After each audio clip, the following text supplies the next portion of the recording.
संतश्रेष्ठ जगद्गुरु तुकोबारायांचा गोड असा गाथा प्रकरणातला गाथेतला अभंग, भक्ती ज्ञान आणि वैराग्याचं युती पर्व म्हणजे तुकोबारायांची गाथा आहे.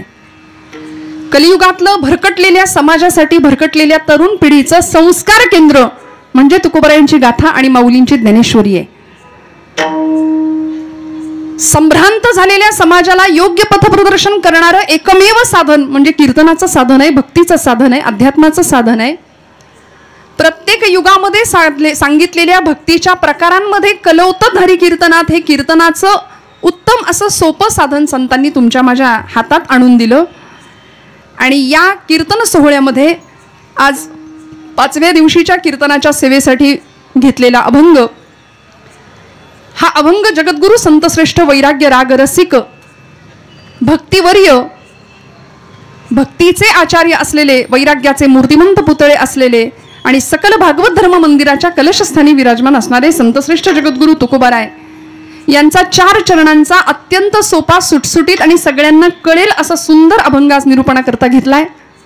भक्तीच्या प्रांतामध्ये येणाऱ्या भक्तांनी, साधकांनी भगवंताचं सानिध्य प्राप्त करावं याकरता जीवनामध्ये अनन्य अशा भावाला किती महत्त्व द्यावं हे प्रतिपादन करताना वेगवेगळ्या दृष्टांताच्या साह्याने तुकोबाराय आपला सिद्धांत स्पष्ट करतात. विठ्ठल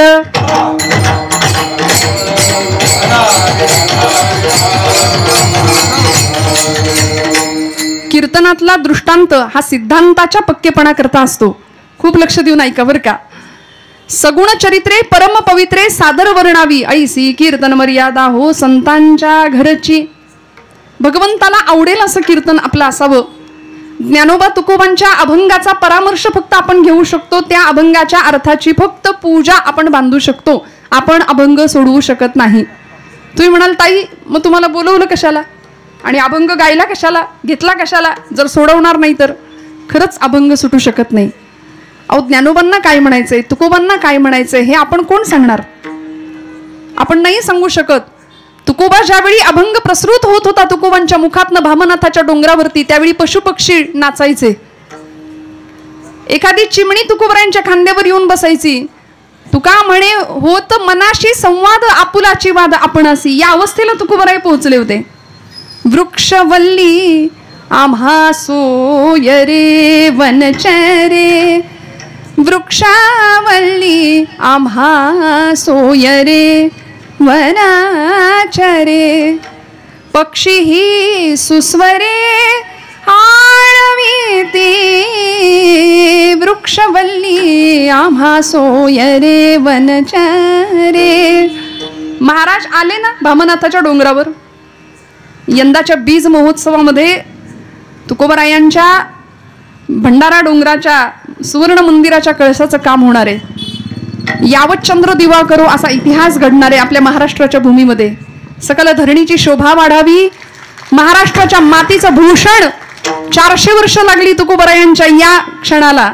महाराज जरा चुकलंच हो आमचं, महाराष्ट्रात राहिलो आम्ही, छत्रपतींच्या महाराष्ट्रात राहिलो, ज्ञानोबा तुकोबांच्या महाराष्ट्रात राहिलो आणि भागवत धर्माच्या कलशस्थानावर असणाऱ्या तुकोबांच्या मंदिराचा सुवर्ण कळस बांधण्याला थोडा विलंबच लागला, पण जे झालं ते उत्तम.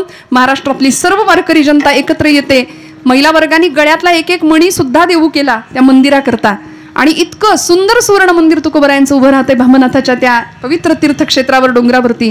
त्याच डोंगरावर तुकोबारायांची गाथा जन्माला आली, तिथं अभंग निर्माण झाले. आणि ज्यावेळी महाराज एखाद्या वृक्षाच्या बुंध्याशी बसायला जायचे तेव्हा फांदीवरची एखादी चिमणी उडून जायची. तुकोबाराय तिला म्हणायचे, बाई ग तुझ्यातलं आणि माझ्यातलं आत्मतत्व जर एक आहे तर मला असं वाटतंय तू ये आणि माझ्या खांद्यावर बस, माझ्या मांडीवर बस. आणि मग अद्वैताचा उत्तम साक्षात्कार जो तुकोबारायांना प्राप्त झाला तो तुम्हाला मला मिळावा याकरता तुकोबारायांचं अंतर करचळलं. आणि मग भक्तीच्या प्रांतामध्ये ज्ञानोबा काय, तुकोबा काय, अलीकडच्या अनेक संतांपैकी सर्वच संतांनी फक्त तुमच्या माझ्या जीवनाचा कल्याणाचा एक सुंदर सुखकर मार्ग आम्हाला घालून दिला. आणि मग कीर्तनाच्या माध्यमातून आबाल वृद्ध यारे यारे लहान थोर याती भलती नारी नर सकळांसी आहे येथ अधिकार. सगळे या म्हणाले, सगळे या, कारण हा संप्रदाय आईचा आहे, हा संप्रदाय स्वीकारणारा आहे. तुम्ही जसे असाल तसे तुमच्या दोषांसकट आम्ही तुम्हाला स्वीकारतो, कारण संतांना या जगाने माऊलीचा दर्जा दिला. कैवल्य साम्राज्य चक्रवर्ती विश्वमाऊली ज्ञानोबराय, वैराग्याचे कळस असलेले तुकोबराय, नामाचा प्रसार प्रचार करणारे संतश्रेष्ठ नामदेव महाराज, शांती ब्रह्मस्वरूप असलेले संतश्रेष्ठ एकनाथ महाराज आणि वैराग्याचा मूर्तिमंत पुतळा, वैराग्याचे मूर्तिमंत कळस असलेले संतश्रेष्ठ जगद्गुरु तुकोबराय. पंचही प्राण यातला एक जरी प्राण हरवला तरी जीवन आणि शरीर कलेवरासारखं होणार आहे आमचं. महाराजांच्या नंतर निळोबाराय आहेत. निळोबारायांना तुकोबरायांना समकालीन असलेलं महाराष्ट्रातलं एक व्यक्तिमत्व, शक्तीची उपासना, सामर्थ्याची उपासना आणि उपासनेचं सामर्थ्य सांगणारे राष्ट्रगुरु समर्थ रामदास स्वामी आहेत. ज्या चिंतामणींच्या भगवंतांच्या समोर आपण उपस्थित आहोत, इच्छित कामना पूर्ण करणारा, चिंतेचं हरण करणारा तो चिंतामणी. जीवनामध्ये आपण फक्त चिंताच करतो, आपण चिंतन नाही करत. आणि मग होतं काय? चिंता चिता समायुक्ता नको. बिंदू मात्रम विशेषतः निर्जीवम दहते चिता, सजीवम दहते चिंता. एका अनुस्वाराचा फरक आहे फक्त. काय? चिंता चिता समायुक्ता समान शब्द आहेत, एका अनुस्वाराचा फरक आहे. निर्जीव माणसाला जाळण्याचं काम चिता करते आणि सजीवाला जाळण्याचं काम चिंता करते. मग जळायचं की भगवंताच्या कार्याला लागायचं हे ज्याचं त्यानं ठरवायचंय. काही लोकांना देव कळतो पण मिळत नाही मंडळी. काहींना देव मिळतो पण कळत नाही. काहींना देव मिळतो सुद्धा आणि कळतो सुद्धा. काहींना देव कळतही नाही आणि मिळतही नाही. विठ्ठल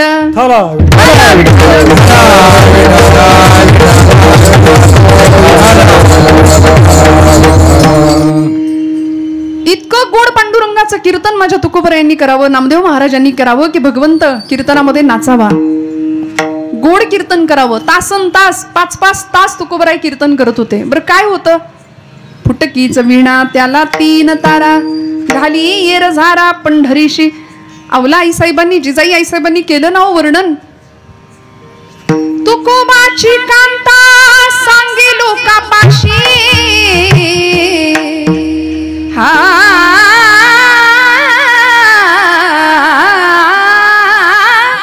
तुकोबाची कांता सांगे लोकापाशी, जातो माझा वेडा पंढरी, जातो माझा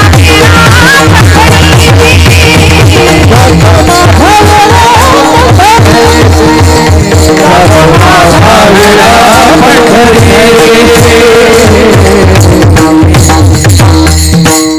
तुकोबाची कांता सांगे लोकापाशी. सगळ्यांना सांगायची, वेळ लागलं धन्याला.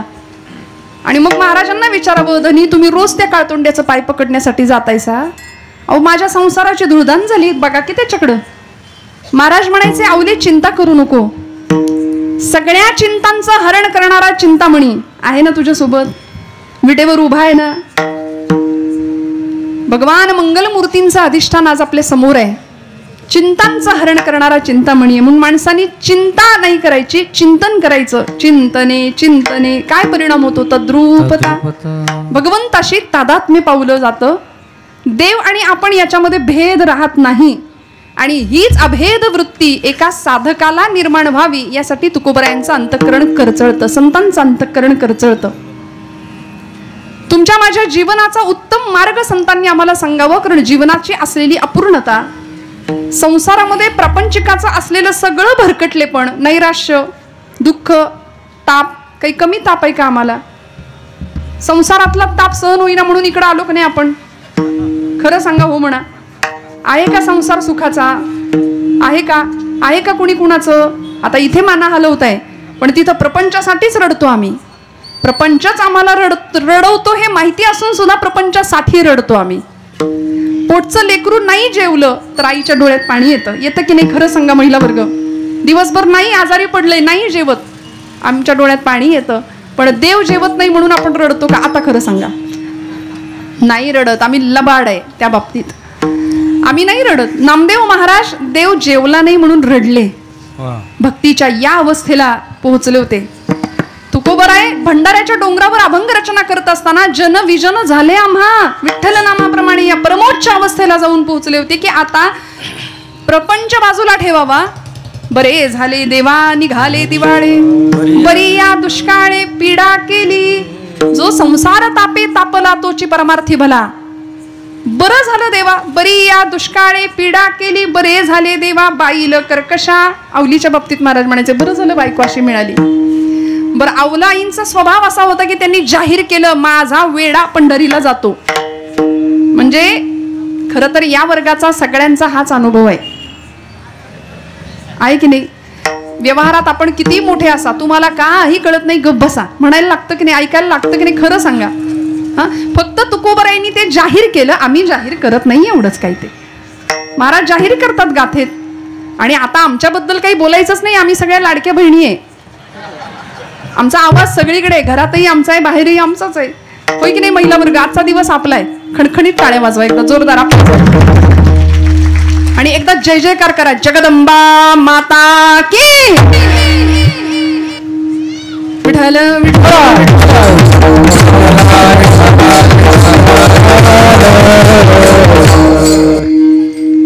भारतीय संस्कृतीमध्ये कुटुंब व्यवस्था हा घटक आमच्या परंपरेने खूप सुंदर दिलाय. आणि त्या कुटुंब व्यवस्थेचा कणा असलेले आई आणि बाप, माता आणि पिता, हे व्यवहारातले जरी आई बाप असले तरी संतांनी माता पिता, तिकडं तो पंढरीनाथ पंढरीश परमात्मा उभा आहे ना विटेवर, त्याच्या ठिकाणी हे मातृत्व आणि पितृत्व पाहिलं. बाप आणि आई माझी विठ्ठल राखुमाई, माझे माहेर पंढरी आहे भिवरे छातिरी. ते माहेर समजलं आणि म्हणाले आता त्या माहेराचा वियोग आम्हाला सहन होता कामा नाहीये. म्हणून प्रपंचातलं माहेर ते वेगळं, पण निज माहेर आलो निजाच्या माहेरा ते माहेर वेगळं. संतांनी ज्या माहेराची कल्पना केली ते माहेर वेगळं. आणि तिथं जावं, त्या भगवंताशी तादात्म्य प्राप्त करावं, ती भूमिका मान्य केली आणि त्या भूमिकेतनं प्रवास केल्यानंतर संत त्या अवस्थेला जाऊन पोहोचले. तो ब्रह्मरस तुम्हाला आम्हाला मिळावा म्हणून अंतःकरण करचळावं. आणि मग जीवनामध्ये भक्तीच्या प्रांतामध्ये नेमकी कशाची गरज आहे. आम्ही सगळं करतो, जपजाप्य करतो, तीर्थयात्रा करतो, दानधर्म करतो, सेवा करतो, उपासना करतो, व्रतवैकल्य करतो, सगळं करतो आम्ही. पण या सगळ्यात कुठेच देव नसतो. सगळं करतो पण या सगळ्यात देव सोडून सगळं असतं. नवरात्र उत्सवाला 9 दिवस तुम्ही म्हणाल ताई महिला असून असं बोलता का, काय हरकत आहे. आमच्या महिला वर्गावर बऱ्याचदा एक ठपका असतो, 4 बायका एकत्र जमल्या की सगळ्या वाल्लेकर नगरचं वर्तमानपत्र तिथं येतं. हिचं काय झालं, त्याचं काय झालं, ती तशीच तुला म्हणून सांगते असं म्हणून आम्ही सगळ्यांना सांगतो. पण मला असं वाटतं चर्चा करत असताना सुद्धा बोलू ऐसे बोले जेणे बोले विठ्ठल डोले. तुमचं माझं बोलणं असं असावं की दुसऱ्याच्या हृदयातला विठ्ठल परमात्मा डोलला पाहिजे. जमेल का असं बोल.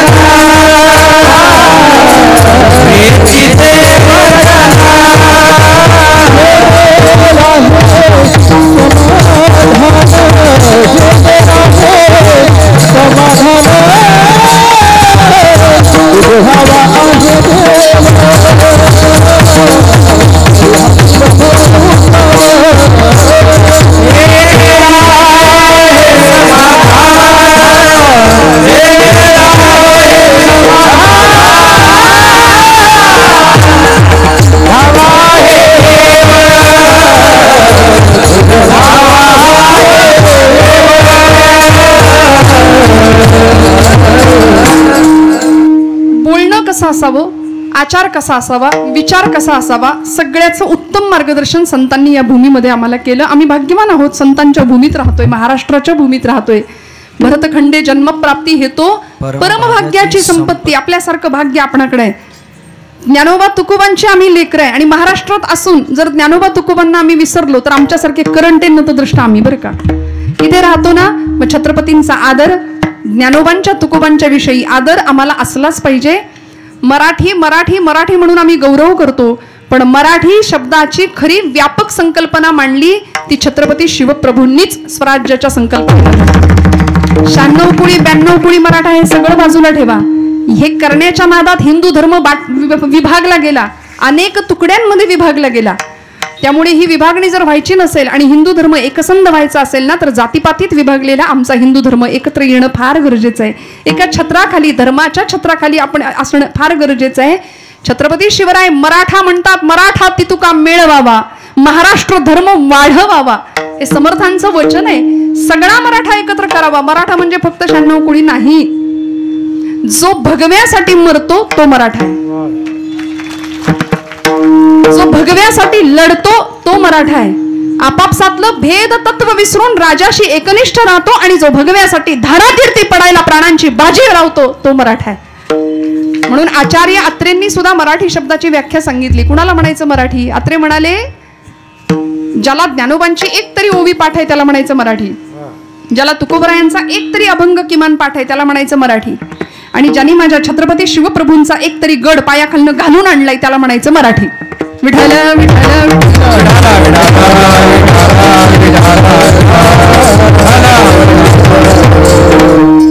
कीर्तन म्हटलं की अनेकांची टाळी लागते. काहींची ब्रह्मानंदी टाळी लागते, काहींची ब्रह्मानंदी टाळी लागते. दोन्ही प्रकारे टाळ्या लागतात ना. बरं, माणसं सुद्धा आपली इथली प्रकाश योजना, व्यवस्था, ध्वनी संयोजन उत्तम, सगळं छान आहे. मला सगळ्यांचे चेहरे स्पष्ट दिसत आहेत.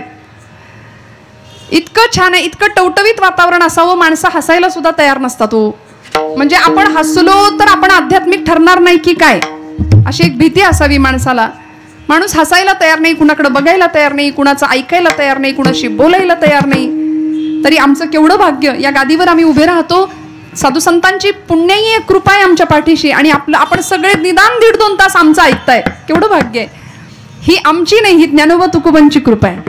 काय द्यावे त्यासी भावे उतराई, ठेवी ताहा पायी जीव थोडा. त्यामुळे मस्त टवटवीत चेहऱ्याने रिलॅक्स बसा. 10च्या पुढे मी कीर्तन करणार नाही. 10 वाजले तर मला काही बोलू नका, मला परमिशन आहे. पण मी अजिबात तुम्हाला कंटाळा येईल इथपर्यंत वाढवणार नाही. आपल्या सगळ्यांच्या म्हणजे 10ला संपवलं म्हणजे आधी सांगितलेलं बरं असतं. तुमची मानसिकता तयार होते. थोडंसं पुढे मागे होतं, मागे नाही पुढंच जातं. हे आधी सांगितलेलं बरं असतं म्हणजे आपण त्या तयारीने बसतो, त्या मानसिकतेने बसतो. मस्त खणखणीत जेव्हा टाळी वाजवायची तेव्हा टाळी वाजवायची, खणखणीत नाम घ्यायचं तेव्हा नाम घ्यायचं. व्यवहारातलं सगळी चिंता, टेन्शन, फ्रस्ट्रेशन, व्याप सगळं सोडा. काही क्षण फक्त देवाला द्या.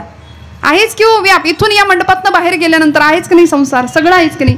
आता 1.5-2 तास जे काही आपल्या हातात आहेत ना, ते फक्त परमेश्वराचे आणि आपले बस. त्यामुळे भगवंताचं सानिध्य जर प्राप्त व्हायचं असेल तर या अभंगामध्ये तुकोबरायांनी 3 शब्द वापरलेत बघा. पहिला शब्द आहे जीव, दुसरा शब्द आहे देव, आणि तिसरा शब्द आहे भाव. विठ्ठल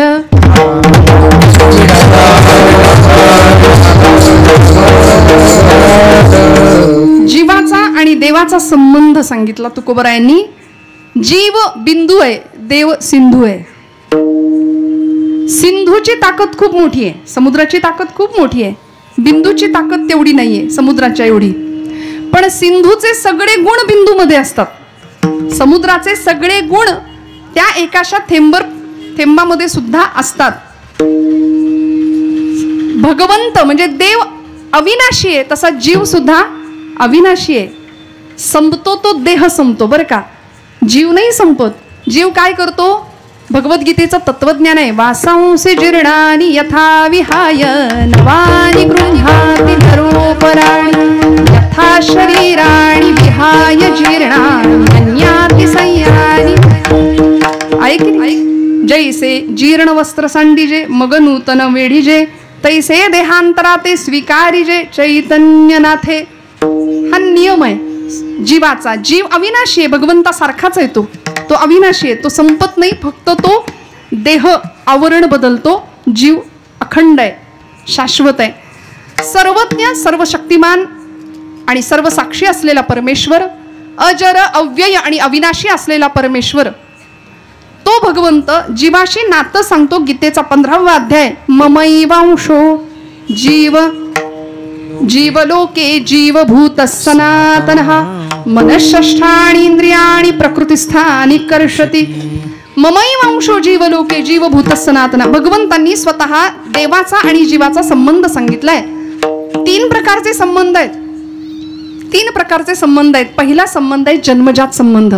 जो आईचा आणि त्याच्या लेकराचा, तिच्या लेकराचा संबंध असतो, तो कुठला जन्मजात संबंध, नाळेचं नातं आहे ते. पण प्रसंगी तेही नातं तुटतं. जरा मुलगा मोठा झाला, पंख फुटले की आई आई करणारा मुलगा काय करतो, अनुभव आहे घराघरातलं ते.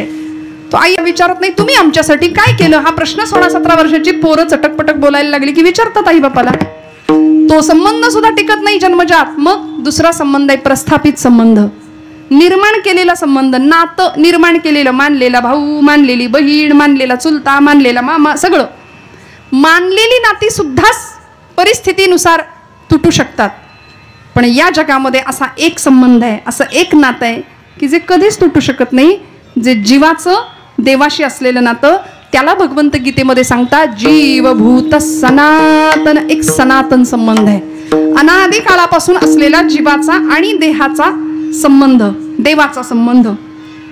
मग तो देव जसा आहे ना तसा जीव असला पाहिजे. आमचा प्रवास, या जीवाचा प्रवास देवत्वाच्या दिशेने झाला पाहिजे.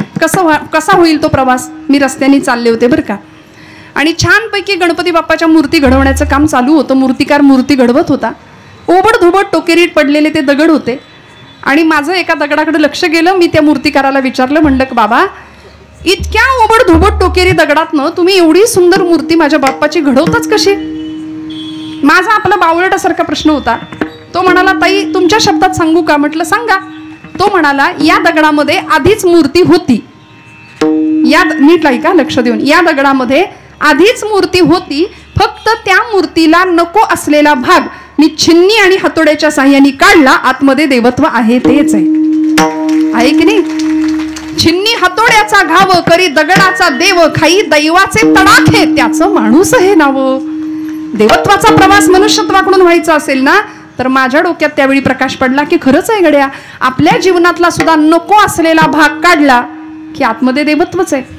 नको असलेला कितीतरी भाग ओझं घेऊन आम्ही वावरतो. भगवंतांनी देह दिला, त्या देहामध्ये मन आणि बुद्धीसारखी साधनं दिली की जी बुद्धी आम्हाला कुठं घेऊन जाते. बुद्धीचे वैभव अन्य नाही, बुद्धीचे वैभव अन्य नाही, बुद्धीचे वैभव अन्य नाही, बुद्धीचे वैभव अन्य नाही. कामेश्वराचे सकल सिद्धी,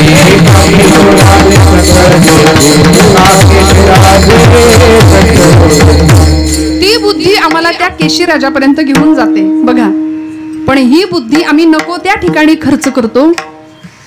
मागे कुणाकडून तरी ऐकलं, हा जो मेंदू आहे याच्यामध्ये आपली बुद्धी आहे, काम देते. काहींची काम देतच नाही. काहींना असं वाटतं इथं येऊन बसावं, काहींची बुद्धी त्याला सहाय्यभूत होत नाही, ती येतच नाहीत पावलं इकडे. ती यावेळी नको तिकडे जातील अजून, नाही का. पण हे खरंच डस्टबिन आहे का आमचं. हे नाही ना. किती घाण भरली आम्ही याच्यामध्ये, विकल्पांची, विकारांची. याची अडवीन त्याची जिरवीन, तुला बघून घेईन. 25 वर्षापूर्वी अमक्या अमक्या लग्नात अमक्या अमकीनं मला 250 रुपयाची हलकी साडी दिली. काय बघते माझ्या पोराच्या 25 वर्षाचं दुखणं जपून ठेवतो आम्ही. इथं काय करायचं या सगळ्याचं. त्यामुळे ही सगळी घाण बाजूला व्हावी, हृदय स्वच्छ व्हावं, आणि या मंडपात आल्यानंतर देह इतका शुद्ध स्वच्छ व्हावा. पाय चौरंग झाले पाहिजेत, हात बिल्वपत्र झालं पाहिजे, डोळे समया झाल्या पाहिजेत, आणि हृदय गाभारा बनला पाहिजे. भगवंत येतो हृदयात, भगवंत येतो. आज माझ्या महिला वर्गासाठी अजून एकदा अशाच टाळ्या चालू ठेवा, कारण आज 1.25 लाख तुळशीदळाचं अर्पण महिला वर्गाने केलंय, बरोबर ना. भगवान गोपाल कृष्णांच्या चरणारविंदी इतकं गोड दिवस, इतकी गोड सेवा आपण सगळ्यांनी केली आहे. इथं आल्यानंतर हेच घडतं, हेच घडतं. होका दुराचारी विषयी आसक्त, संत कृपे त्वरित उद्धरतो. तुमचा माझा उद्धार होण्याचा मार्ग एकमेव संत आम्हाला सांगतात. पण तो मार्ग नेमका कसा, कुठल्या मार्गाने झाला पाहिजे, कशावरती विश्वास ठेवला पाहिजे, आणि नेमका वियोग भगवंताचा कसा असला पाहिजे, हे आम्हाला प्रतिपादित करत असताना, हा सिद्धांत पटवून देताना तुकोबराय अभंगाच्या प्रथम चरणात दृष्टांत देतात. गोड जीवना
जिती जीवना संगे. आपण जागे आहेत ना, सगळे जागे आहेत ना. म्हणजे तो आपला काही अपराध नसतो, ते कीर्तनाची भूमी आणि तो गुण इथल्या जागेचा. जसा देव कीर्तनात असतो तशी ती बया सुद्धा असते. देव त्याच्या भक्तांना शोधतो, ती त्याच्या भक्तांना शोधते, नाही का. सगळे जागे राहा बरं का. कीर्तनामध्ये जो कोणी झोपतो त्याला पुढचा जन्म अजगराचा मिळतो. नंतर म्हणू नका, आधी का नाही सांगायचं आम्हाला. आणि त्याच्या शेजारी जो कोणी बसलाय त्याला तो जरी जागा असला तरी त्याला पुढचा जन्म बेडकाचा आहे. बघा बाबा, तुमच्या रिस्कवर, तुमच्या जबाबदारीवर. सगळे जागे राहा, मस्त फ्रेश चेहरे ठेवा, रिलॅक्स राहा. आणि जो हसत नाही तो कोण ठरतो माहितीये का? पांडुरंग शास्त्री आठवल्यांना त्यांच्या एका शिष्याने प्रश्न विचारला होता. स्वाध्याय परिवाराचे प्रणेते दादा म्हणायचे लोक त्यांना. म्हणाले, दादा ज्ञानी कुणाला म्हणायचो? ज्ञानी. शास्त्रीजी म्हणाले, ज्याचा चेहरा एरंडेल प्यायल्यासारखा असतो की नाही, तो ओळखायचा ज्ञानी. कुणाच्या घेण्यात नाही, कुणाच्या देण्यात नाही, हसायचं नाही, बोलायचं नाही. महाराज म्हणले, असल्यांचा संगच मला नको. नको नको देवा तार्किकांचा संग. त्यामुळे संग करायचा असेल तर साधी भोळी भाविकता बरी, साधी भोळी सज्जनता बरी. साधा भोळा भाव परमेश्वराला खूप आवडतो. ऐका, जीव जिती जीवना संगे मत्स्या मरण त्या वियोगे. भगवान संतश्रेष्ठ जगद्गुरु तुकोबरा यांनी फार सुंदर दृष्टांत आम्हाला दिला. जीवनम सर्व भूतेषु, हे गीतेचं तत्वज्ञान आहे. सगळ्या जीवाचं जर काही जीवन असेल तर भगवंत आहे. तुमच्या माझ्या हृदयामध्ये, शरीरामध्ये चैतन्य रूपाने भगवंत वास करू नये. बरोबर आहे, हे मान्य. देव आहे. कुठं आहे देव? देव आपणात आहे, शिर झुकवोनी पाहे. तुझ्या माझ्या जड देही देव वारोनी यारा आहे. देव देवाऱ्यात नाही, देव नाही देवाला. देव चोरून नेला अशी कोणाची पुण्याई. देव देवाऱ्यात देव नाही देवाला. देव देवाऱ्यात नाही, देव मूर्तीत नामावे. अहो, तो मूर्तीत नाही असं नाही म्हटलं, तो मावत नाही. कुठे कुठे आहे तो? त्याचं व्यापकत्व केवढं मोठं आहे. जीवनम सर्व भूतेषु, देव आहे म्हणून तर सगळा व्यवहार चाललाय. बाबा महाराज सातारकर फार सुंदर सांगायचे, तुम्ही देवाला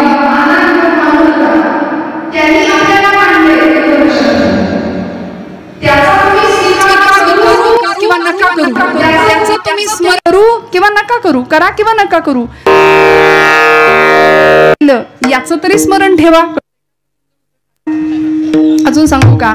आपल्याला काही कळत नाही हे सुद्धा कळावं लागतं.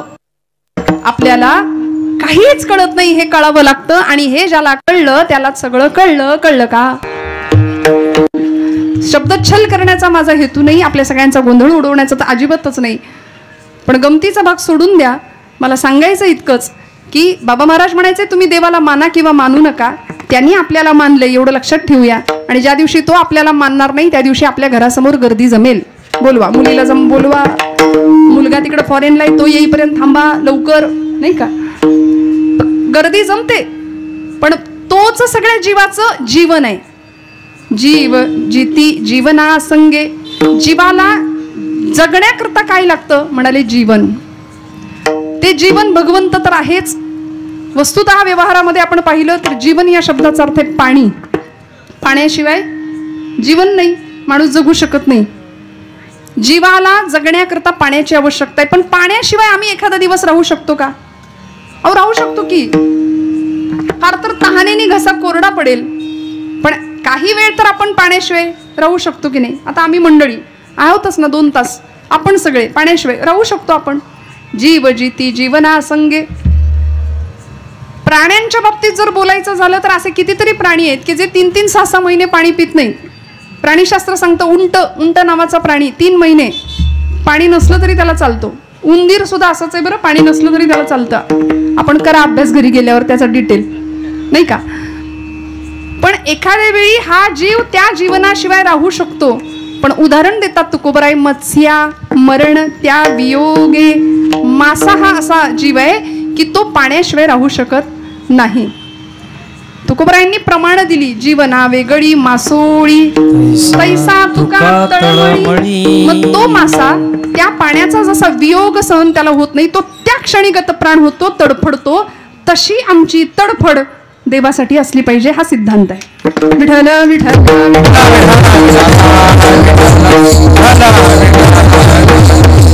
रामकृष्ण परमहंस स्वामी विवेकानंदांचे सद्गुरू एकाने त्यांना विचारलं, म्हणाले मला पण देवाला बघायचंय, दाखवाल का?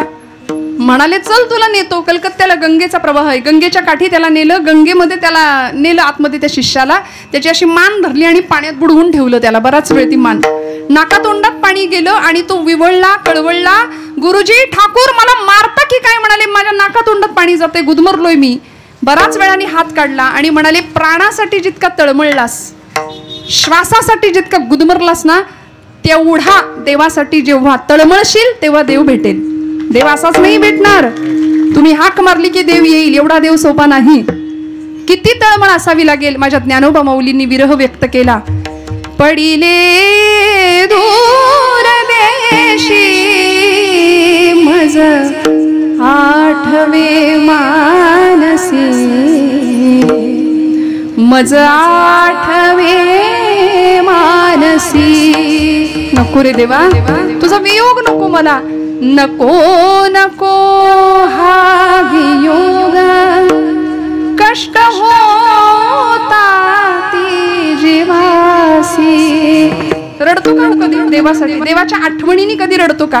आणि खरं सांगू, प्रपंचातली वेदना आम्हाला देवाकडे घेऊन जाते. माझं वाक्य परत ऐका, वेदना देवाची आठवण करून देते. ब्रह्मचैतन्य गोंदवलेकर महाराजांचं वाक्य आहे. महाराज म्हणायचे प्रपंचातली प्रतिकूलता ही परमार्थाची अनुकूलता ठरत असते. विठ्ठल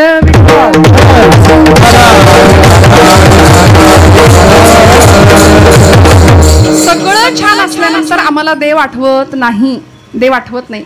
जीवाचा आणि देवाचा संबंध असा असावा. नामदेव महाराजांनी तो संबंध सांगितलाय. तू अवकाश मी भूमिका. नामदेव महाराजांचा अभंग आहे.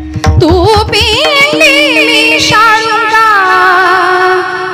तू समुद्र मी द्वारका, स्वये दोन्ही स्वये दोन्ही स्वये दोन्ही स्वये दोन्ही.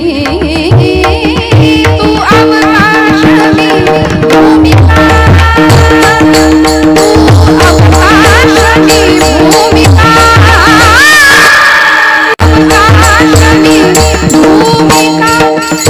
काय सांगायचं?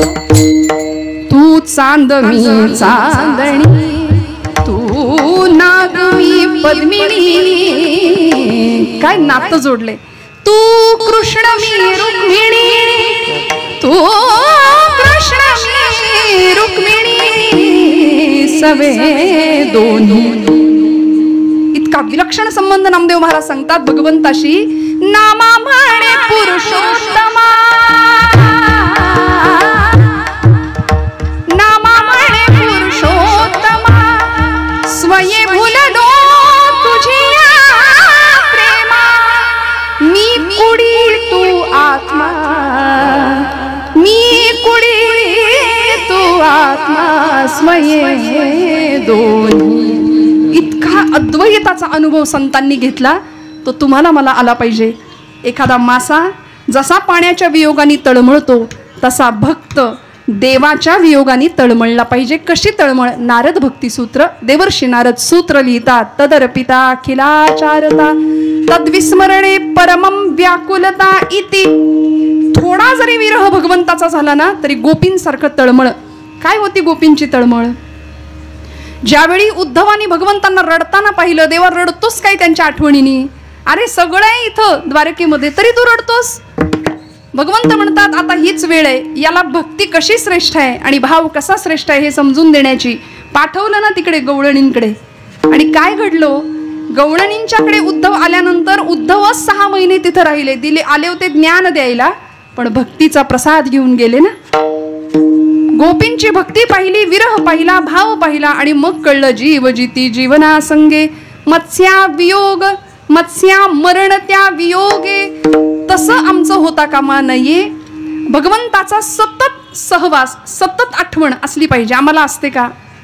खरं सांगायचं नाही. संकट आलं की आम्हाला देव आठवतो, आम्हाला एरवी देव आठवत नाही. ठीक आहे ना, म्हणाले पडता जड भारी दासी आठवावा हरी. संकटात तरी त्याचं स्मरण अर्थतेनी व्हावं ही अनेकांची अपेक्षा आहे. आम्ही धूर्त आहोत त्या बाबतीमध्ये की आम्ही संकट आलं की देव आठवतो, आम्हाला एरवी देव आठवत नाही.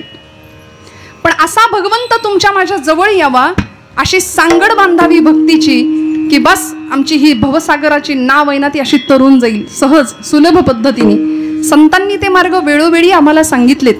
जनाबाईंनी काय करावं? प्रपंच सुंदर, प्रपंचातली सगळी कामं, हातात काम मुखात नाम अखंडपणे चालू आहे. दळिता कांडिता तुझं गायीन अनंता. सकाळी उठल्याबरोबर नामदेव महाराजांच्या घरातल्या 14 माणसांचे दळण जनाबाईंनी दळावं जात्यावर, सुंदर आवाजामध्ये ओवी गावी. आता पुण्यामध्ये ओवी सगळ्यांना बऱ्यापैकी माहिती पण जातं नसतं. म्हणून परवा कॉलेजच्या एका माझ्या मैत्रिणीने मला विचारलं, बाई ग जातं मी बघितलंच नाही. म्हणलं खरंच नाही बघितलं. ते जात्यावर कसं बसायचं असतं? म्हणलं जात्यावर नसतं बसायचं, जात्याच्या शेजारी बसायचं, खुंट्याला हात लावायचा, खणखणीत आवाजामध्ये मस्त ओवी गायची. म्हणले मला ओवी येत नाही आणि जरी आली तरी जात नाही. म्हणलं मिक्सरवर म्हण. मिक्सरवर म्हणता येते ना. ज्याला पूर्वजांचं शहाणपण शिकायचंच आहे तो कसाही शिकेल, कसाही शिकेल. त्यामुळे भाव अंतःकरणात असावा आणि ज्याचा जसा भाव आहे ना तसा त्याचा देव आहे. अभंगाचं दुसरं जयाची ती जैसा भाव, जयाची ती जैसा भाव,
वाजवा टाळ्या वाजवा खणखणीत. तया चित्ती जैसा भाव तया जवळी तैसा देव. शास्त्रकारांनी सुभाषित लिहिली. काष्ठेन विद्यते देवो न पाषाणेन मृण्मये. भावो हि विद्यते देवो तस्मात् भावो हि कारणम्. भावेन देवं कलया नरेन्द्रं धनेन कान्ता कपटेन शत्रुं सत्येन मित्रं कृपया च पुत्रं ज्ञानेन मोक्षं वशमानयन्ति.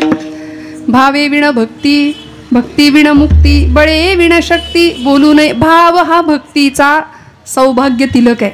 बघा, भाव हा भक्तीचा आत्मा आहे. सगळं आहे हृदयामध्ये. पण समोर असलेल्या चिंतामणी भगवंताकडे पाहताना ती फक्त पाषाणाची मूर्ती नसून तिथे माझा मंगलमूर्ती आहे. ही भावना मनामध्ये दृढ असणं गरजेचं आहे. म्हणून तर आपण गणपतीचा आगमन करतो, प्रतिष्ठापना करतो आणि विसर्जन करतो. हे शब्द आहेत आपले. आपण म्हणतो गणपती बसवला आणि गणपती बस. पण काय करतात आमचे गुरुजी? अस्मिन् पूगी फले महागणपतीं संगम सपरिवारम सायुधम सशक्तिकम आवाहयामी. हे भगवंता, तू तुझ्या शस्त्रांसह, तुझ्या शक्तींसह, तुझ्या आयुधांसह तू ये आणि मग एकदंतम चतुर्हस्तं पाशमं कुशधारिणं रदंच वरदं हस्तैर्बिभ्राणं मूषकध्वजं रक्तं लंबोदरं शूर्पकर्णकं रक्तवाससं रक्तगंधानुलिप्तांगं रक्तपुष्पैः सुपूजितम्. असा भगवंत सजला जातो. आता आमच्याकडे पण भावानीच भक्ती केली जाते, पण आमचा भाव जरा वेगळा आहे. आम्ही खातो तो भाव आम्हाला माहितीये, नाही का? बाजार भाव आम्हाला माहितीये, अहम भाव आम्हाला माहितीये, द्वैत भाव आम्हाला माहितीये. आम्ही देवाचे नाहीच, पण योग्यांना संतांना जो भाव जमला तो सोहम भाव होता, तो अद्वैताचा भाव होता. आणि खऱ्या भक्ताला जो जमतो तो प्रेम भाव जमतो. विठ्ठल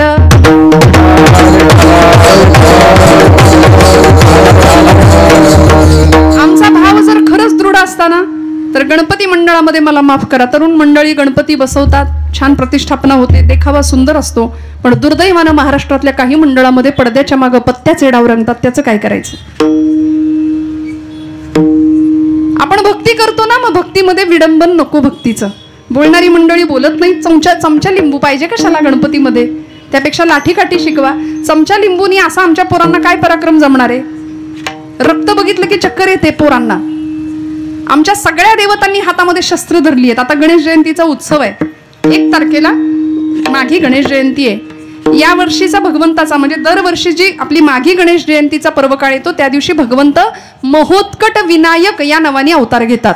देवांतक आणि नरांतक नावाचे 2 राक्षस, त्या राक्षसांचा नाश करण्याकरता भगवंतांनी हा अवतार घेतलेला आहे. मग काय केलं? हातामध्ये शस्त्र आहे, पाश आणि अंकुश, शस्त्रधारी आहे देव आमचा. म्हणून आता भाव पाहिजे, रामाचा प्रभाव पाहिजे आमच्यावरती, रामांच्या विषयी भाव पाहिजे, कृष्ण चारित्र्याचा प्रभाव आमच्यावर पाहिजे, कामनेचा विकारांचा अभाव पाहिजे, भगवंताच्या विषयी प्रेमभाव पाहिजे. हे सगळं जेव्हा असेल ना, तेव्हा आमची भक्ती फलद्रूप होईल.